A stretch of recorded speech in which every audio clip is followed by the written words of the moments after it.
What up, people? It's Nickopz here, and today I want to talk about Rushdown characters and how Rushdown characters have completely taken over the new era of fighting games. I remember a while ago I was thinking about something, and if you've seen the thumbnail already, in the thumbnail you'll see Dragunov, you'll see Ken, and you'll also see Johnny Cage.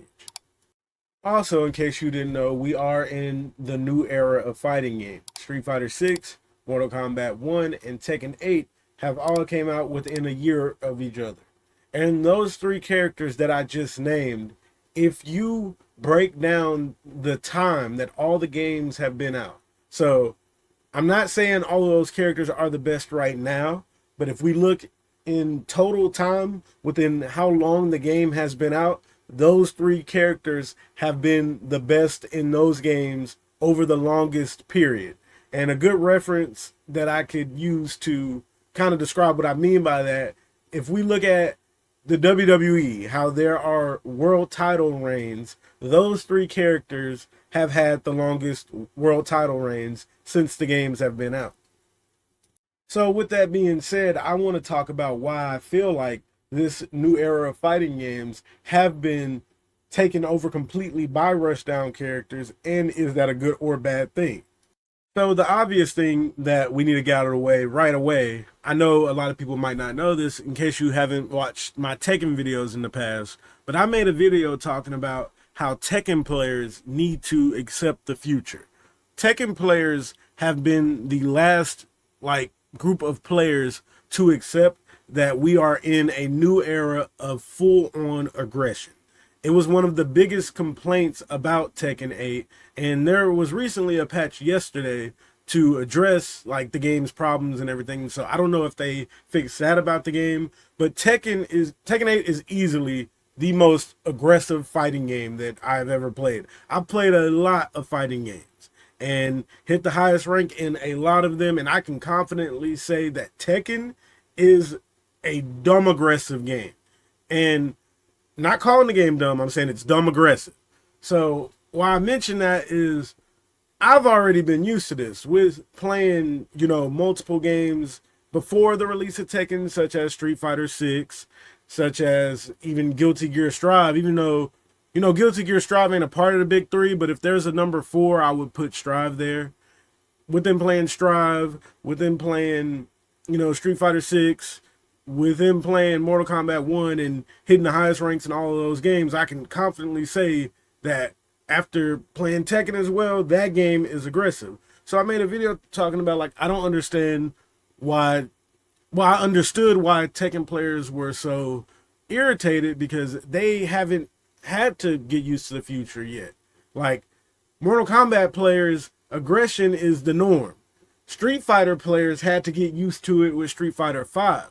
And Tekken players are taking a long time to adapt to the fact that aggression is the new future. Now, why is aggression the future? We'll say just one thing right here, and I'm going to keep it very basic and simple. Money. If we look at games that do good, or the new era, the games that are doing good, it's the very, very, very aggressive fighting games. Even Guilty Gear Strive, talking about a number 4, that game is crazy aggressive. MK1's crazy aggressive. Street Fighter 6 crazy aggressive. Tekken 8's crazy aggressive. And all of those games sold very well. They did very well. If we want to talk about a game that isn't aggressive and did do really well, we'll look at something like Samurai Showdown. Aggression is what sells these fighting games, because it's what the new era of players want. Full-on aggression. And there's some people that try to deny that. Well, I miss my setup characters, and I miss my defensive characters, and I miss this and that and the other. It doesn't matter what the hardcore fighting game fans want, because the hardcore fighting game fans aren't enough people to line these companies' pockets. See, when fighting games come out, they start off really, really strong. They start off on fire. Fighting games, when they freshly are released, have a bunch of players playing it. They do big numbers on Twitch. You get a lot of views. The content creators can make a lot of guides, do a lot of things. to capitalize off the beginning success of fighting games, but fighting games fizzle out really, really fast as a whole. And it was way worse than the last generation.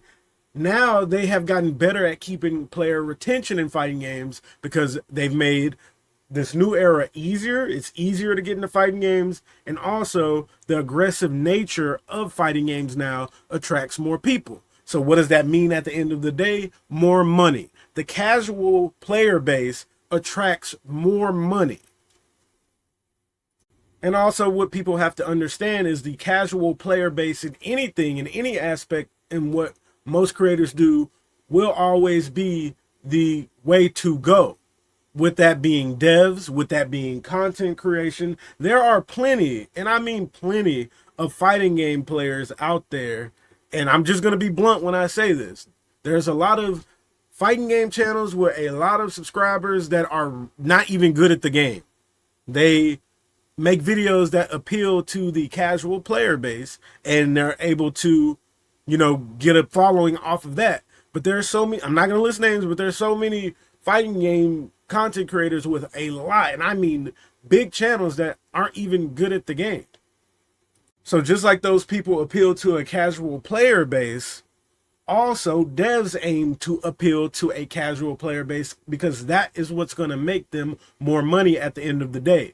The only company I've seen that can kind of do the middle ground is Street Fighter. Like the devs behind Street Fighter, they're kind of like as close as we're going to get to the middle ground of making the pros happy and making the casuals happy.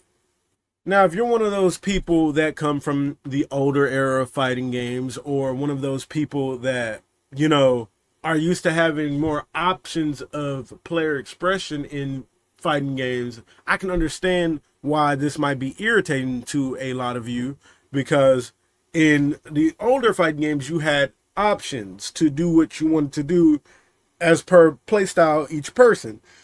If you wanted to be a setup person, if you wanted to be a zoner, if you wanted to be a more space control type person, you could do that more in a lot of other games. And you could still kind of do it in these games, but the new era is clearly catering to aggression. So if you're one of those players that's used to being able to pick up a fighting game and finding the character to find how to play how you want, then I can understand why you are irritated.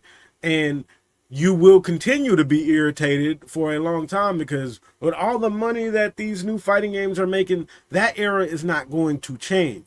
We're not going to go back to the older era fighting games where they're harder to get into and there's a lot more player expression, because what this new era does is line these companies' pockets. So a lot of people also might ask, well, what was the original point of this video? This video was me talking about how aggression is the future, and people just need to accept it at this point. I see a lot of people always fighting it, the older players always fighting it, and it's kind of like how people describe like old heads in rap, how they are just stuck in their ways and don't want to accept, the new artists. That's kind of how the FGC is right now. We have all these old players that are bitter because of the future, and while I do understand that they are irritated, there's honestly nothing that they can do about it. Like, they're going to choose to make millions and have higher player retention than keeping a smaller, older player base happy. So the point of this video was me addressing those people that just don't want to accept it. It's time to accept it. And also the point of this video was for me to talk to the newer generation that might want to get into fighting games right now. If you are trying to get into fighting games right now and you want the best possible option to win, pick the most aggressive looking character in the game. Now, as far as me personally, I personally really enjoy this new aggressive era we have. I feel like it's way more entertaining to watch, way more entertaining to play. And me personally, I'm all here for it. And I know a lot of people, when it comes to watching fighting games, they rather watch a character go in over and over again and attack constantly than watching somebody sit full screen and throw stuff, or understand the intricacy of what it took for that person to get hit by a setup. Most people just rather watch Rushdown as a whole. So the perfect description of that is actually Injustice 2. In case you don't know what Injustice 2 is, it's a game created by NetherRealm Studios, and it was a game that at the beginning of the life cycle, zoning is the main thing that the game's about. Zoning is what people did a lot. Zoning was top tier. It was the meta thing to do in the game, and that game lost so many players because of that. If you want to, I'm being so for real when I say this, and please believe me when I say this. Injustice 2 is the only game, and I mean the only fighting game that I literally fell asleep while watching a tournament match. Because that's how boring the beginning, hear me when I say this, the beginning of the game. They cleaned up how the game was played later on to make it more interesting, but by that time it was too late. But Injustice 2 had a very heavy zoning meta at the beginning, and that caused a lot of players to leave early. So that just goes to show how much people don't really like watching stuff like that. And me personally, I don't prefer to watch something like that as well. So that was just the whole point of this video, me talking about the whole aggressive future of fighting games and how I think people should go about accepting it, and for the people that are coming into fighting games newer, so they can understand why the older players are upset about it. I hope you all enjoyed the video. Don't forget to like, comment, and subscribe, and Nickopz out.